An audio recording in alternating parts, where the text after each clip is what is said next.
Today's topic is taking the help of the Gunas.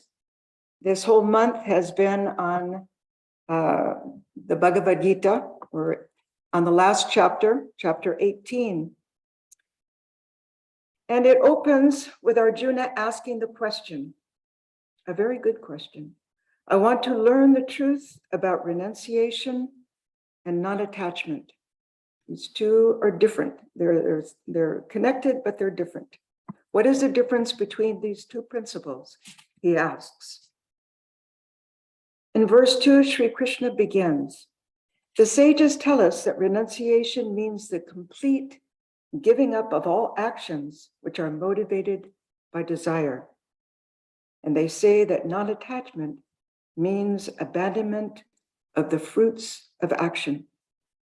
So renunciation is giving up all adharmic actions, and non-attachment is a way of working in which we are not bound by the fruits, good or bad, of the actions. Because with good merit, we give up God realization. We have to be completely desireless. So this chapter summarizes the Gita's main teaching.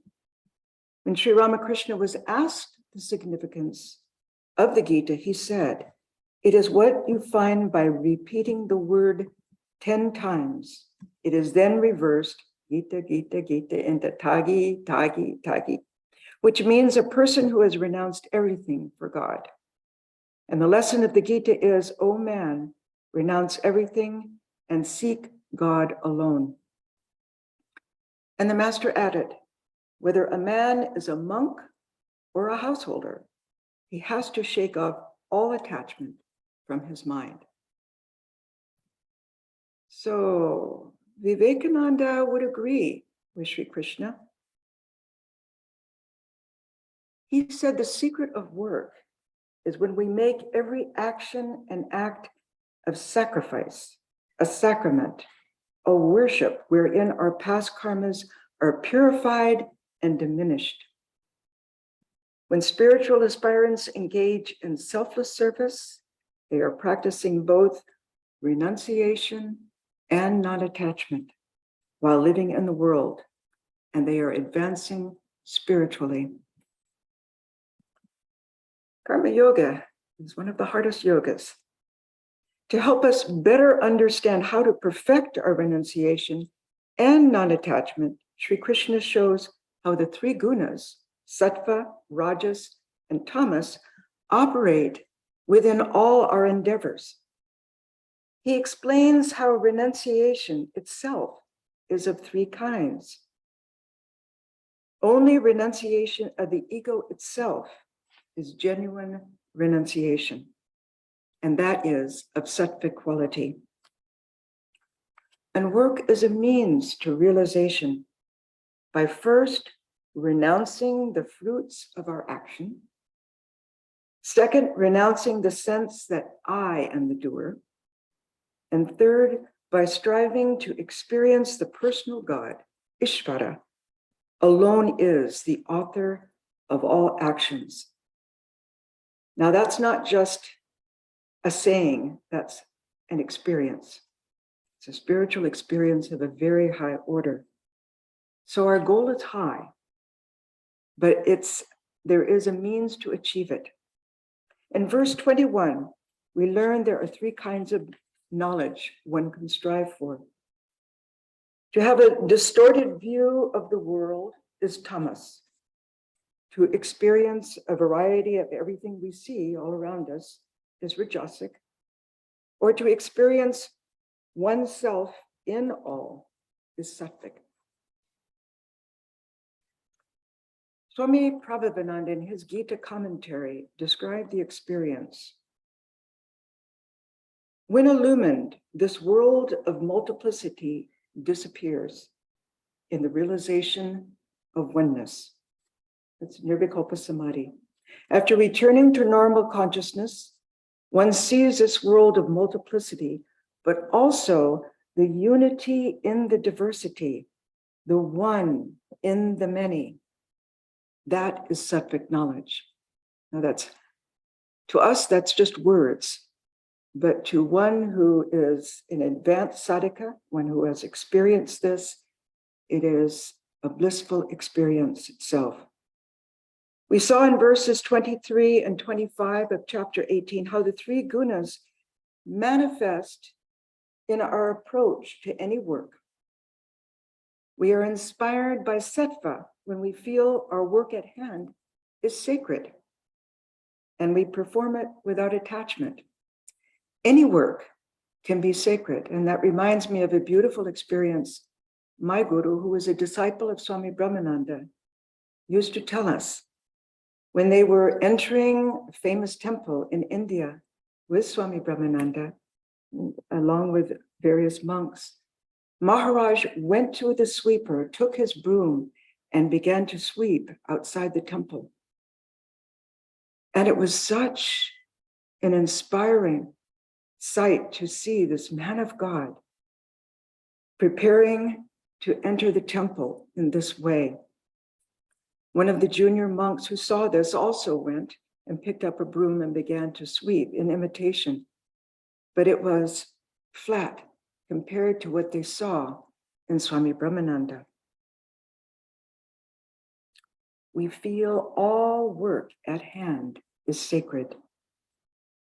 We are caught by rajas when our work is ego-driven, with a desire for personal gain, and by sometimes dishonest means.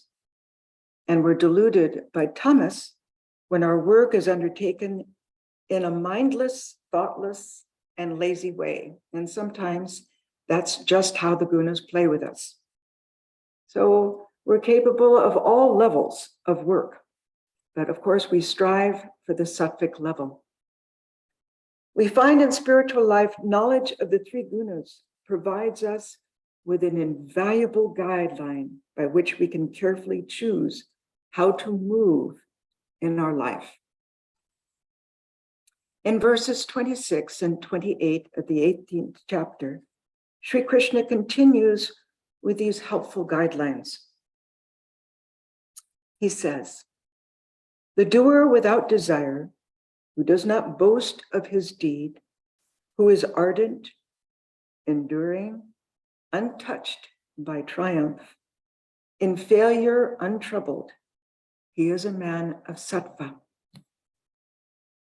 The doer with desire, hot for the prize of vainglory, brutal, greedy, and foul, in triumph too quick to rejoice, in failure despairing, he is a man of rajas. The indifferent doer," Sri Krishna says, "whose heart is not in his deed, stupid and stubborn, a cheat and malicious, the idle lover of delay, easily dejected, he is a man of tamas." So we can identify with these three different levels of work. Swami Shivananda, disciple of Sri Ramakrishna, said, "The Lord does his own work. You and I are only his instruments." Now that is a very high level of spiritual experience. Karma yoga is one of the most difficult yogas. So when we can actually feel this, we have arrived at a sattvic state of karma yoga and not before. Now we have in our center what we call karma yoga days, where we come and we do selfless service. And during those days, because we're in a sanctuary, it's easier for us to keep our mind connected with God. But even then, the mind is running after foolish thoughts. So also we must strive wherever we are, in our home, at work, here in our church, to connect our action with God. And who are those sattvic aspirants? Those who have attained a certain level of realization. They have experienced that God alone is the doer. Try to imagine such an experience. We meditate on the Lord within. And what happens? That divine presence becomes living.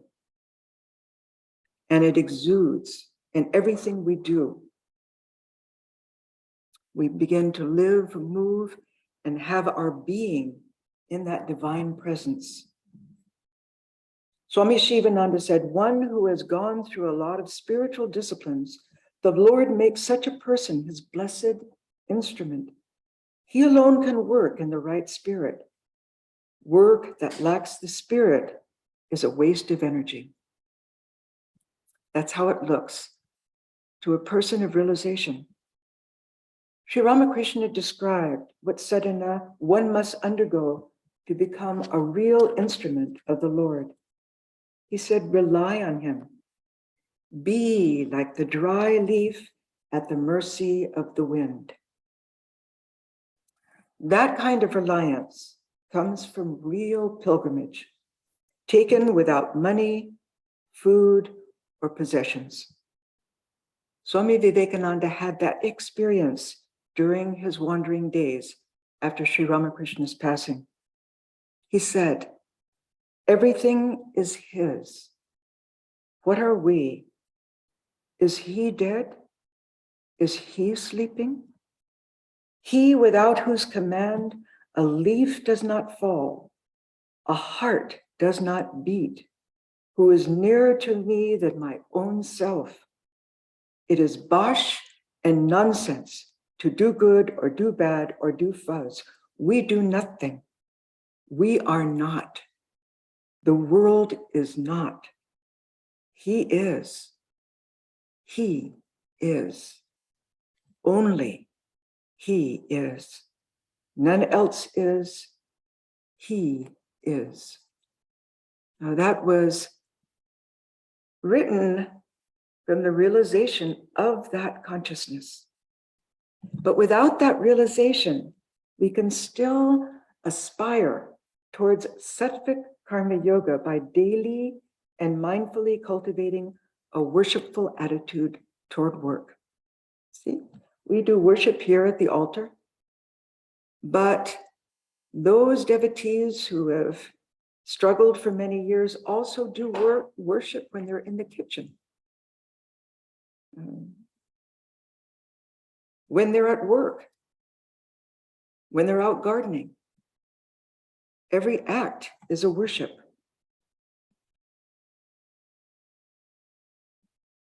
Swami Pravrajika explains in his Gita commentary, sattvic karma yogis are unbothered by success or failure because they know their work to be worship.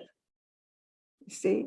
And that's not to say that they don't aspire for perfection in their work, but when work does not bring success, they're not dismayed. And as such, it achieves its own deeper purpose, to know God, to become one with God, even in so-called failure. So by doing any work we do, that aim is to realize God, to know God, to feel the presence of God, and to do our work as worship. Prabhupada continues, just as a rose sends out a fragrance without knowing it, so also real karma yogis send forth a fragrance, as it were. They perform good deeds without any self-consciousness, because in their heart of hearts, they know that they are nobodies. They are only instruments of God. Therefore, they work with enthusiasm, keen interest, and concentration, but at the same time, they remain non-attached to the results. Now we come to verses 29 through 32. Sri Krishna speaks to us. There are three kinds of conscience and three kinds of determination, according to the predominance of each guna, he says. Now listen, I will explain them fully, one by one. A man's conscience has the nature of sattva, when it can distinguish between the paths of renunciation and worldly desire. Then it knows what actions are right or wrong, what is safe and what is dangerous, what binds the embodied spirit and what sets it free.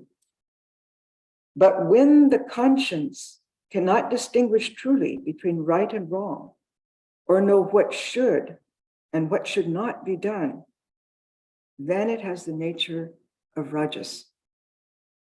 And when the conscience is so thickly wrapped in ignorance that it mistakes wrong for right and sees everything distorted, then it has the nature of tamas.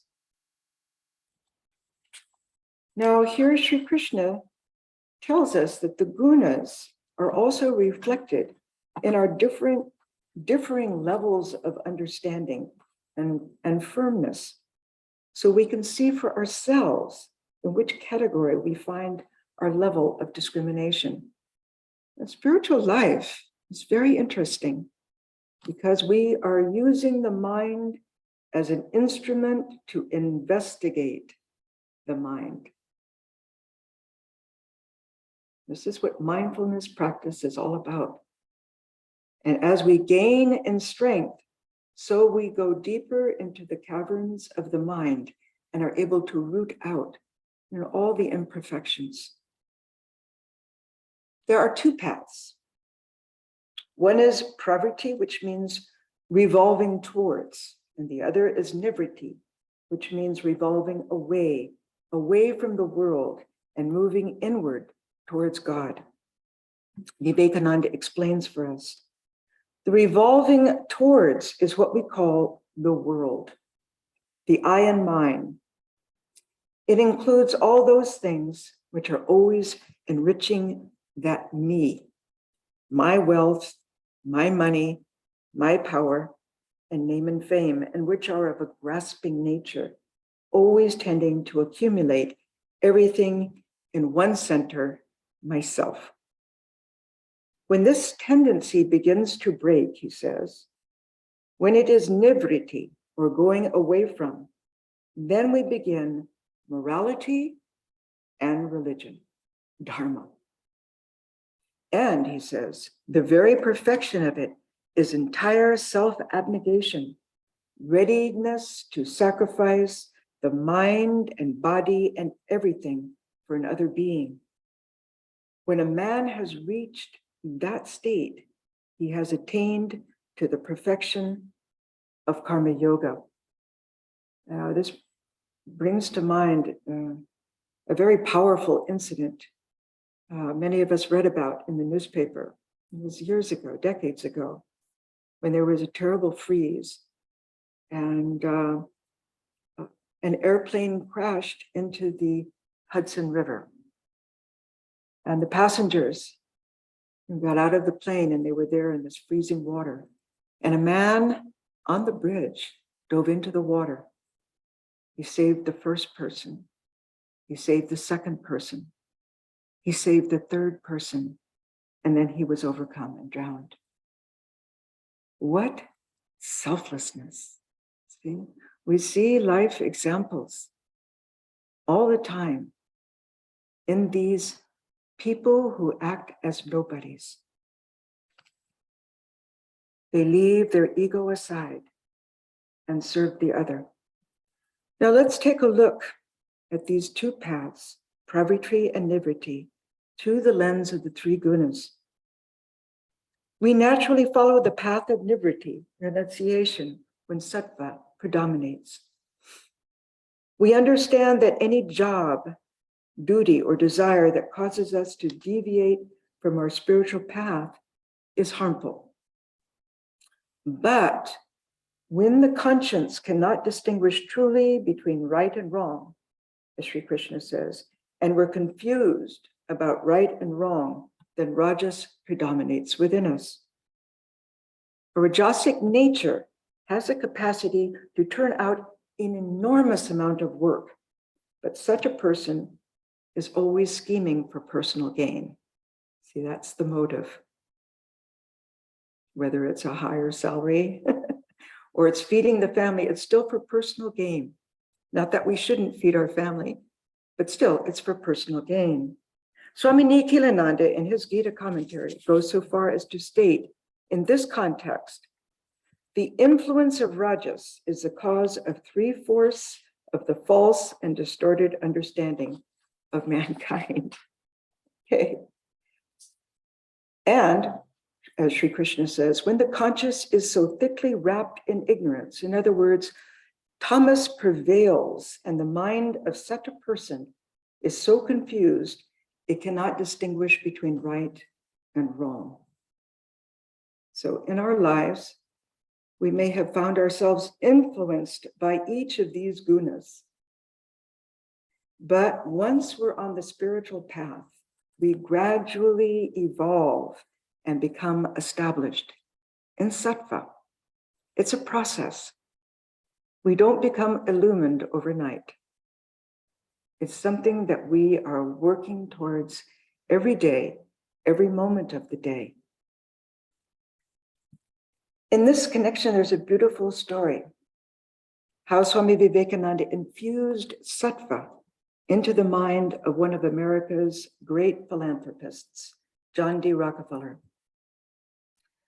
At that time, Vivekananda was staying in Chicago, in a Chicago home, with a business associate of John D. And John D. had heard friends talk about this Swami, how extraordinary he was. And he was often invited to meet Vivekananda, but he refused. Rockefeller was not yet at the peak of his fortune. He was powerful, strong-willed, difficult to handle, and a hard man to advise. One day, he impulsively went to his friend's house. The butler opened the door.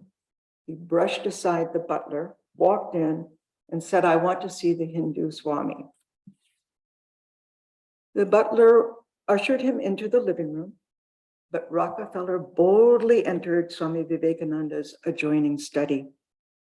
Vivekananda was behind his writing table, and he did not lift his eyes. Swami Vivekananda proceeded to tell John D. much of his past, known only to himself. He told him, "The money already accumulated is not yours. You're only a channel. Your duty is to do good to the world. God gave you wealth.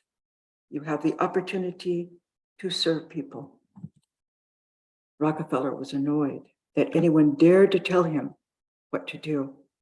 He left the room, irritated, without saying goodbye. A week later, again without being announced, he came back, brushed the butler aside, and entered Vivekananda's study. And he found Vivekananda the same as before. And Rockefeller threw on the desk a paper that told of plans to donate a huge sum to a public institution. John D. said, "Well, there you are. You must be satisfied now, and you can thank me for it." Vivekananda didn't lift his eyes. He didn't move. He took the paper, he quietly read it, and said, "It is for you to thank me." That was all. Rockefeller's first large donation to public welfare.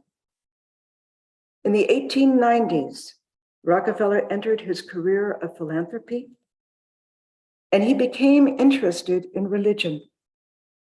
Once he explained the reason behind his monumental philanthropies.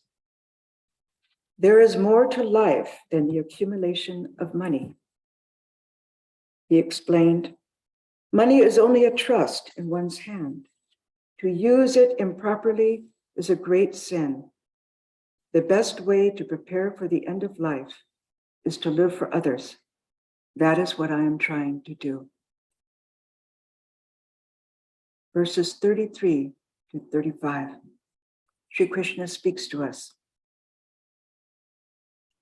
Determination inspired by sattva never wavers. It is strengthened by the practice of yoga. A man who has this kind of determination gains absolute control over his mind, vital energy, and senses. Rajas, on the other hand, inspires that kind of determination with which a man follows the object of his desire, or seeks wealth, or does a duty, looking for reward and personal advantage. As for the determination inspired by tamas, Sri Krishna ends, it is nothing but obstinacy. It makes a man stubbornly refuse to shake off his dullness, fear, grief, low spirits, or vanity. Determination inspired by sattva never wavers. This kind of determination is called dhriti. It means fortitude and resolve. Swami Pravrajika in his Gita commentary explained the will of an individual who becomes established in sattva never wavers. It only becomes strengthened further by the practice of meditation. Mind, prana, and senses of those practicing yoga become acute and are then used to further their spiritual practice.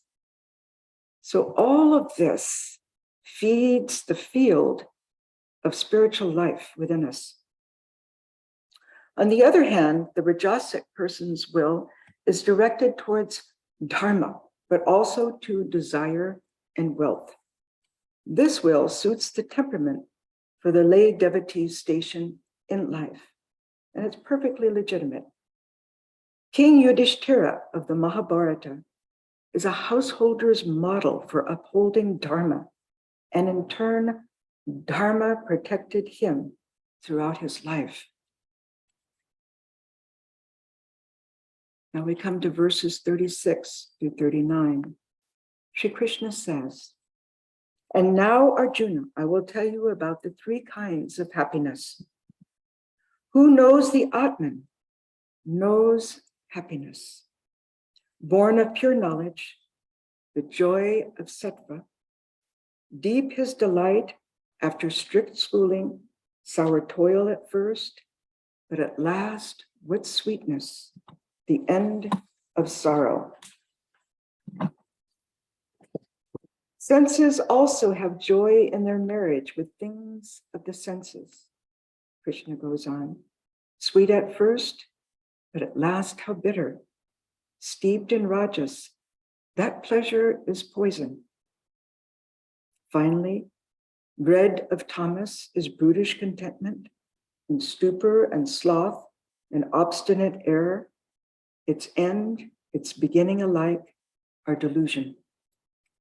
This is a very poetic Gita coming from Pravrajika and Christopher Isherwood. When one attains union with Brahman, even the sattva guna is transcended. You see, the gunas are of this world, and God realization is beyond this world.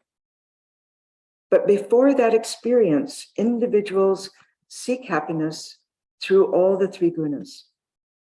Who knows the Atman knows that happiness, Krishna says.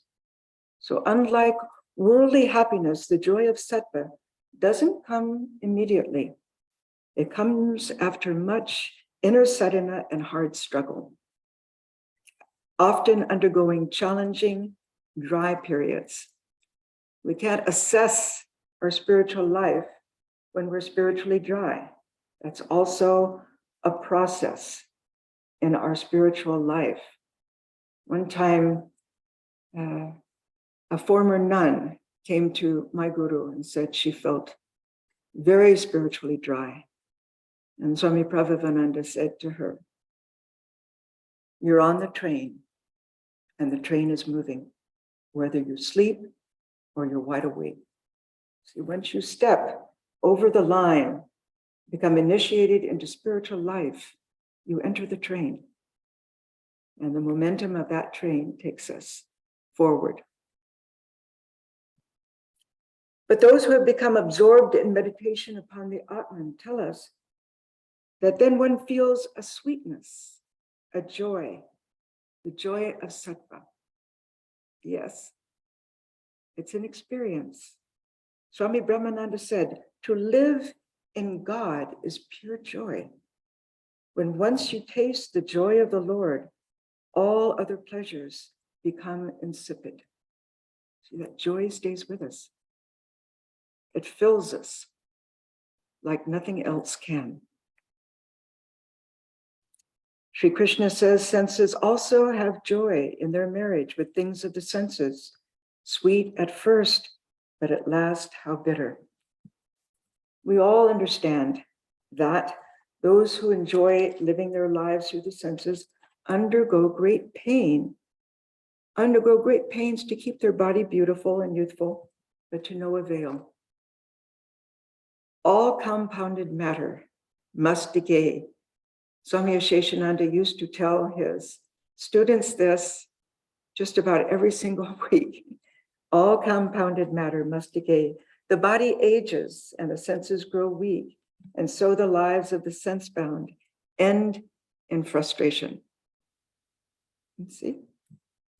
Furthermore, Sri Ramakrishna warned about the negative effect of excessive desires. He said, if your mind is soaked in the pleasure of worldly things, in lust and greed, then God consciousness will not be kindled in you. You may try 1,000 times, but all your efforts will be futile. At this time, he gave the analogy. If the matches are dry, you get a spark by striking only one of them. But if they are damp, you don't get a spark, even if you strike 50. You only waste the matches. So what is the way? After all, both Sri Ramakrishna and Swami Vivekananda had many saintly lay devotees. Swami Brahmananda would counsel, you may be in the world, but your mind must not be tied to it. See? We're in the world, but we are not of it. And Swami Sardananda beautifully pointed out, what stands in the way of a householder controlling his senses? Sri Ramakrishna used to say, make your mind and speech one, and you will attain everything. That's truthfulness, satya. Do not limit it to restraining the senses. Many other excellent qualities will be reflected in your life.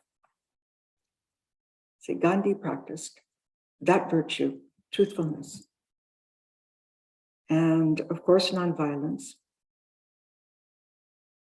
And when Swami Brahmananda was asked what he thought of Gandhi, he said, through sheer ethical life, he said this in English, through sheer ethical life, he is knocking at the highest door of spirituality. Verses 40 to 41. Shri Krishna speaks to us. There is no creature, either on earth or among the devas in heaven, who is free from these three gunas which come forth from Prakriti. So we don't need to be dismayed if we feel the pinch of any one of these gunas. Seer and leader, Krishna says, provider and server, each has the duty ordained by his nature, born of the gunas. Now in this chapter, Sri Krishna has explained how the gunas express themselves in this universe of mind and matter. And we see this in three types of renunciation: knowledge, action, and the doers of action, as well as in the faculties of determination and will. All of this has been explained in the 18th chapter. Three gunas are also manifest in different classes of people: the Brahmin, the Kshatriya, the Vaishya, and the Sudra. In each caste has a collective psychological makeup. Shankar explained, each caste has a predominant guna. A Brahmin's nature is primarily sattvic, He's speaking in general terms. A kshatriya is largely sattvic with some rajas. A vaishya is predominantly rajasic with some tamas. And a sudras is mostly tamasic with underlying rajas. Now in the Gita, Sri Krishna points out each caste's duties and corresponding teachings that will best direct the aspirants from each caste to their goal. Now, how does this caste system operate in countries outside of India, such as in America? Priyanath Sinha described his conversation with Swami Vivekananda, which reveals the inner working of the Gunas. Once I went to see Swamiji, he wrote, while he was staying in Kolkata at the house of the late Balaram Basu. After a long conversation about Japan and America, I asked him, well, Swamiji, how many disciples have you in the West? Swamiji, a good many. Sinha, 2,000 or 3,000. Swamiji, maybe more than that. Are they all initiated by you with mantras? Sinha asked. Swamiji, yes. Did you give them permission to utter the pranava om? Swamiji, yes. How did you, Maharaj? They say that the Shudras have no right to the pranava, and none has except the Brahmins. Moreover, the Westerners are Mlechas, not even Shudras. Swamiji, how do you know that those whom I have initiated are not Brahmins? Priyanath, where could you get Brahmins outside India, in the lands of the Yavanas and the Mlechas? Swamiji, my disciples are all Brahmins. I quite admit the truth of the words that none except the Brahmins has the right to the pranava, Swamiji continued. But the son of a Brahmin is not necessarily always a Brahmin. Though there is every possibility of his being one, he may not become so. Did you not hear that the nephew of Agor Chakravarti of Bagbazar became a sweeper and actually used to do all the menial services of his adopted caste? Was he not the son of a Brahmin? Vivekananda went on. The Brahmin caste and the Brahmanya qualities, the Brahminical qualities, are two distinct things. In India, one is held to be a Brahmin by one's caste. But in the West, Vivekananda said, one should be known as such by one's Brahmanya qualities. As there are three gunas, sattva, rajas, and tamas, so there are gunas which show a man to be a Brahmin, a kshatriya, a vaishya, or a shudra. The qualities of being a Brahmin or a kshatriya are dying out from the country. But in the West, they have now attained to kshatriyahood, from which the next step is Brahmanhood. And many there are who have qualified themselves for that. Priyanath, then you call those Brahmins who are sattvika by nature? Swamiji, quite so. As there are sattva, rajas, and tamas, one or other of these gunas more or less in every man, so the qualities which make a Brahmin, kshatriya, vaishya, or shudra are inherent in every man, more or less. But at times, one or other of these qualities predominates in him in varying degrees, and it is manifested accordingly. He went on. Take a man in his different pursuits, for example, when he is engaged in serving another for pay. He is a Shudra. When he is busy transacting some piece of business for profit on his own account, he is a Vaishya. When he fights to right wrongs, then the qualities of Kshatriya come forth. But when he meditates on God or passes his time in conversation about him, then he is a Brahmin. Verses 42. Sri Krishna says, the seer's duty ordained by his nature is to be tranquil in mind and in spirit, self-controlled, austere and stainless, upright, forbearing, to follow wisdom, to know the Atman, firm of faith in the truth that is Brahman. So ideally, a Brahmin is a rishi, though few have attained that spiritual height. However, Indian society safeguards the need for a class of people who can devote their lives to the attainment of God realization. When Sri Krishna says the seer's duty is to be tranquil in mind and spirit, Swami Brahmananda taught, strive to attain tranquility. Do not give way to inertia, but struggle to gain spiritual calmness. Where does this tranquility lead in spiritual life? First, Swami Brahmananda explains, to attain spiritual tranquility, you must keep up a regular practice. So why is that so important? Because when you practice at certain times of the day, usually in the morning and in the evening, around sunrise and sunset, the mind gets into the mood even before one enters one's shrine. The mind becomes prepared. And so with repeated practice, the mind gains in intensity, in spiritual intensity and inwardness. You see? Second, with the growth of tranquility, a man becomes eager to behold the vision of God. See, we wax and wane in spiritual life, but we're on the train and the train is moving. And so desire for God increases until at the very end of life, one has a spiritual intensity that is awesome to see. And I've been very, very privileged to see lay devotees at the end of their life. Some who have lived wayward lives, but still remain devotees. And at the end, just an unbroken intensity. Third, Swami Sardananda adds, your mind will become pure and you will be absorbed in the thought of God. Then you will be reluctant to leave off meditation, even for a single day. There will come an inner tranquility that will fill your heart with joy.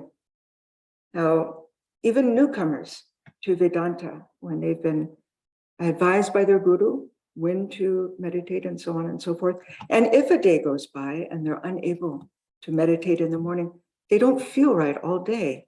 That's what happens. That morning meditation is like a compass. It sets us in the right direction throughout the day, and our day does not unravel.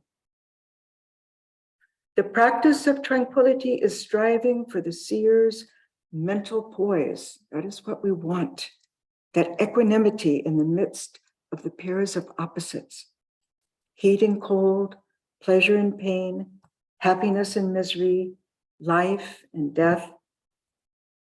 The epitome of this equanimity can be found in M's life. And those of you who are reading the Gospel of Sri Ramakrishna, it's a book that we never stop reading. It's a wonderful book. M was a householder who was the recorder of the Gospel of Sri Ramakrishna. Once Swami Atmananda of the Ramakrishna order visited M's house. M sent an attendant to buy sweets for the Swami because he served all Swami's sweets. And he talked with the Swami, though people arrived barefoot at his home and were crying upstairs. Swami Atmananda asked, what's the matter? And M said, it's nothing. Have some refreshments. M never allowed a Swami to come to his house without refreshments. And then after the refreshments, M explained, a girl, which was actually his daughter, had passed away. So these people have come to take the body. Swami Atmananda, blessed you are, unperturbed by grief, he told M. When M's other daughter married, M participated in the ceremony. He received visitors and relatives, made arrangements for the wedding feast, and attended until 2:00 in the morning. Then afterwards, he went to his attic shrine, read his diary by kerosene lamp, his diary of all of the conversations that took place with Sri Ramakrishna, and meditated on the master until 6 a.m. Thus, he exemplified mental poise amidst the pleasure and pain of life, the happiness and sorrow. So this kind of mental poise can gather strength in our lives when we strive to hold on to the pillar of God. See, just hold on. And in this way, spiritual life can build our nerves of steel so that we remain unaffected by the pairs of opposites and the ebb and flow of life. Because when adversity comes, that's when our longing increases. And when that longing increases, the divine presence is ever more present. And that is how we build our spiritual life. We know that every unpleasant and upsetting circumstance will pass away. Only God alone is abiding.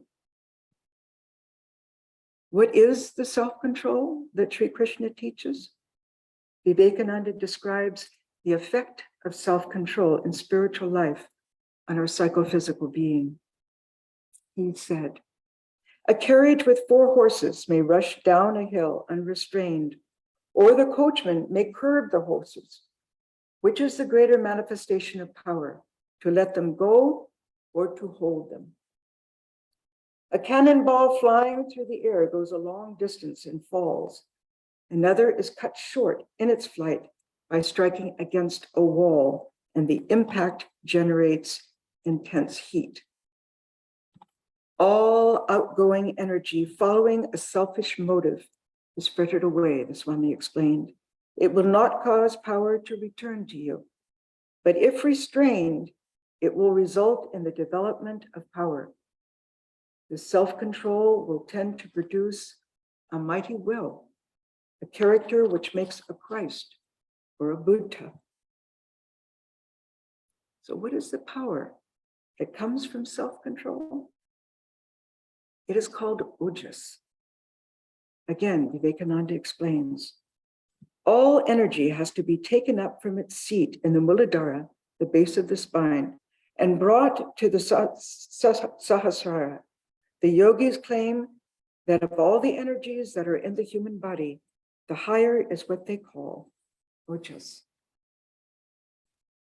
Now this ojas, he continues, is stored up in the brain, and the more ojas is in a man's head, the more powerful he is, the more intellectual, the more spiritually strong.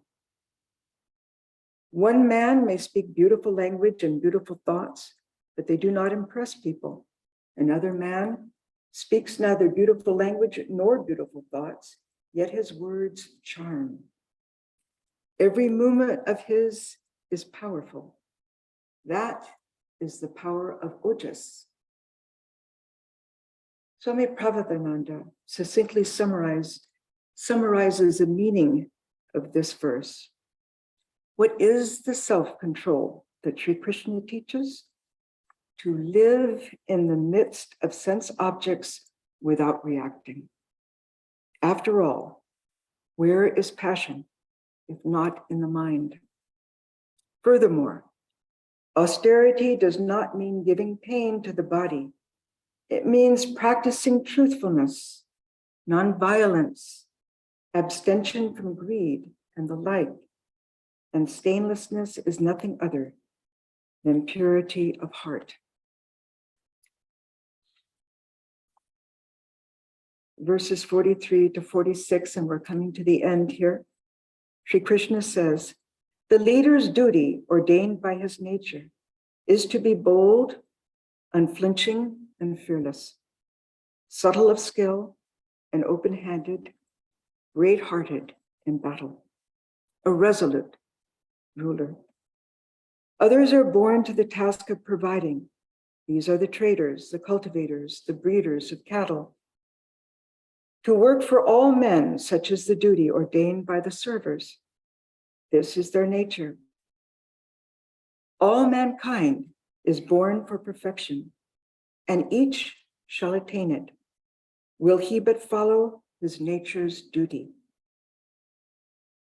So ideally, while the Brahmin caste embodies divinity, the Kshatriya embodies dharma. Swami Chidbhavananda explains, while the Brahma Rishi gives all attention to the godliness in man, the Raja Rishi pays all attention to the manliness in man. The literal meaning of the word Kshatriya is he who always protects others from hurt or injury, such as the rulers and the soldiers. The Kshatriya dedicates his or her body for the good of the world. And as Swami Nikhilananda pointed out in his commentary, he aspires, or she aspires, to resourcefulness in so doing, executing one's duty, however unexpected, without confusion. And we see in Bhishma, in the Mahabharata, one of the great warriors of the Mahabharata, this heroism.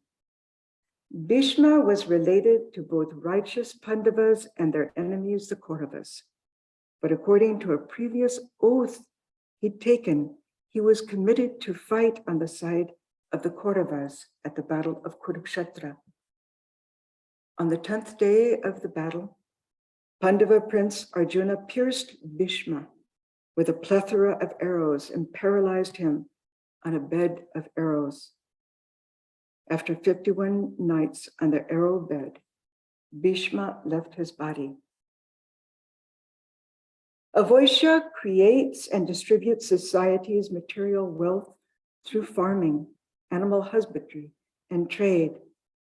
Later, craftsmen, technicians, even doctors and lawyers were called to serve society, but their dharma is to do so without exploiting their clientele. Lastly, the Shudra renders physical labor to society. So here we see in these verses that Sri Krishna reveals how the caste promotes cooperation, not competition in society, and that each caste member, man or woman, can attain spiritual perfection. However, this later degenerated into elitism of higher castes and don't touchism of the lower caste. And of course, Vivekananda slashed that by coming to the West, by serving all, and by igniting the service of the living God in the Shankara order. Sri Ramakrishna addressed this spiritual obstacle, one of the 8 fetters, when he taught aspirants, don't you know that when one thinks of God, one should be freed from all ties? From our very birth, we have the 8 fetters of hatred, shame, lineage, pride of good conduct, fear, secretiveness, caste, and grief. The sacred thread reminds me that I am a Brahmin and therefore superior to all. When calling on the mother, one has to set aside all such ideas. Now the last verse. Krishna says, now you shall hear how a man may become perfect if he devotes himself to the work which is natural to him. A man will reach perfection if he does his duty as an act of worship to the Lord, who is the source of the universe, prompting all action, everywhere present. Here we find that no matter what our duty, we must strive for perfection. We must strive to perform our work as worship. When we proceed in this manner, Swami Prabhupada points out in his commentary, what is the outcome? We will begin to feel we are not the doer. At the same time, we will feel that there is a power within us, he teaches, and that it is that power that prompts our action. In truth, that is God's power, present everywhere. He continues, the secret is to try to keep constant recollectedness by performing our duties in a way that every moment becomes a sacrifice to God. We begin by offering the fruits of our actions. Gradually, we feel that the act itself, the process, is God. That is the ideal we must strive to keep before us. With practice, we attain perfection. Om Shanti, Shanti, Shanti. Hari Om Tat Sat. Shri Ramakrishna Arpanamastu.